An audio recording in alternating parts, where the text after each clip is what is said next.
Please, sana walang mo-offend, pero I think this is the last time na magpapag-giveaway ako. Primarily because ang dami nang hihingi. Not knowing the mechanics, not knowing what I'm doing. I'm doing the giveaway sa aking mga OG followers na alam ko nanonood ng mga videos ko na hindi lang dahil sa giveaway. I'd rather have 50 likes, few viewers na alam ko nanonood dahil gusto nila yung mga reviews ko rather than having a lot of people commenting, liking dahil lang sa giveaway. So, yun nga lang, hindi naman ako kumikita dito. So, I'd rather have those people na parang dati na ilan lang sila sa comment section. Merong 20 na tao lang na nag-uusap.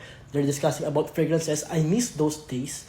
Unlike ngayon, dahil dito sa HSI giveaway ko, I hope, yun lang, medyo natotoxican na ako kasi parang nagiging giveaway na lang ba? Kaya kayo nanonood. Pero kudos sa mga nananalo. Alam ko mga nanonood yung mga yan since yung mga pinapatrivia ko is from my old videos and alam kong pinapatapos talaga nila and hindi sila humingi. So, big shoutout sa inyo guys sa mga alam nyo, kilala nyo yung sarili nyo. I appreciate you guys, pero sa mga iba, yan.